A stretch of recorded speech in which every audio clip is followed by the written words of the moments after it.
So the rumors were true, and I always knew they were because Blue Blood did a heck of a job by going out of his way to prove everybody wrong. Well, he actually called the venue between Lamont Roach and Gervonta Tank Davis to prove that there was no booking at any time and point. So yeah, Blue Blood, thank God for that. As we all know, we were all expecting for Gervonta Tank Davis and Lamont Roach to lock horns on December 14 in Texas. Well, now we know that the fight is not gonna be taking place in Texas. Well, this is what I'm tripping on, that a lot of these content creators keep saying to wait for Gervonta Tank Davis to make an announcement.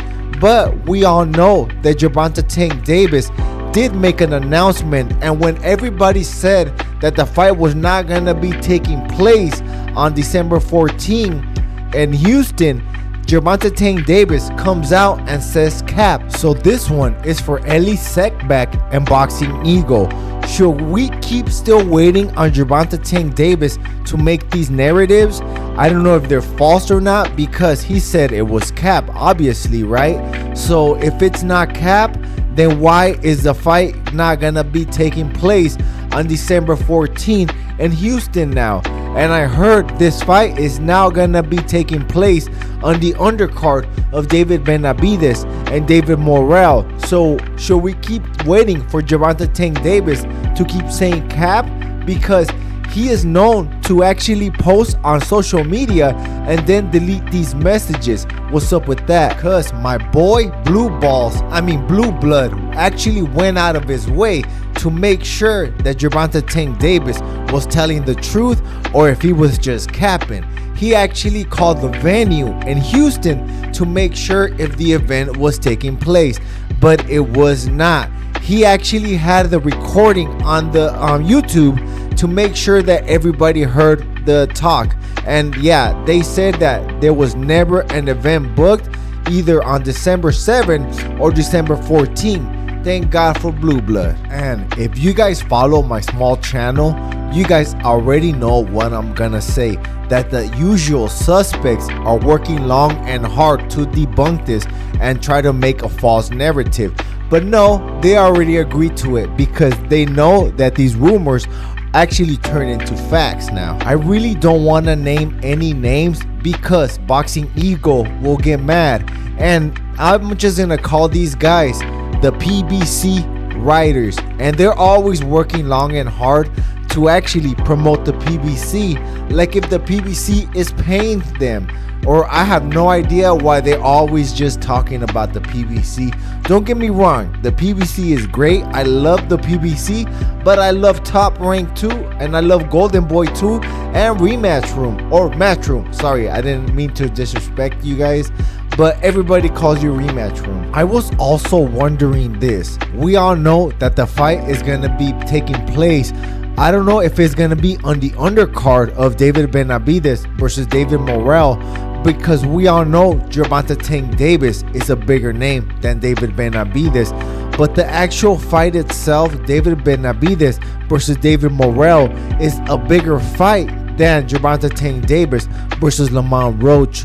So I do not know how they're gonna be able to perform together, or who's gonna go on top and who's gonna go on bottom. Because in a past interview, I believe after the Frank Martin fight, David Benavidez was on the undercard of Gervonta Tank Davis, and Tank Davis, after the post-fight interview, he stated that he is willing to switch between him and David Benavidez as being the main event and the co-main event. But who knows, every time you fight, after, you know, like, there is fight talk. Like, every time I used to spar, you would talk different. It wouldn't be yourself. You would be talking different. So I wouldn't expect anything less from any other fighter. Now, I personally believe Gervonta Tank Davis is one of the most exciting fighters, but now I do not believe he is the face of boxing, because he's only getting paid $3 million guaranteed, and that is not the face of boxing money. I mean, Shakur Stevenson gets paid that much, and also Devin Haney has gotten paid that much. So are they the face of boxing as well?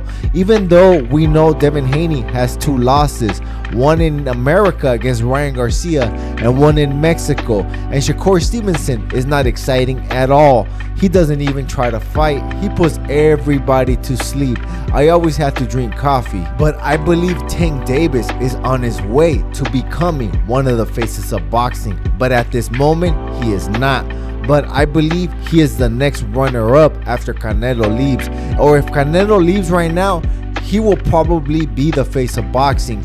But I mean, he's still far from Canelo, because Canelo is already proven. He's fought all the champions, and now he's in the position to fight anybody, and he will still get paid his $30 to $40 million guaranteed against anybody.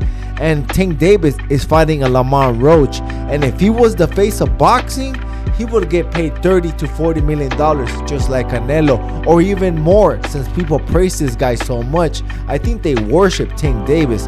Hey, but guess what, guys? I ain't the biggest, I'm the freaking baddest. Subscribe, and if you want to help out your boy, give me a super thanks, give me $1 for a holla. Let's go, champ!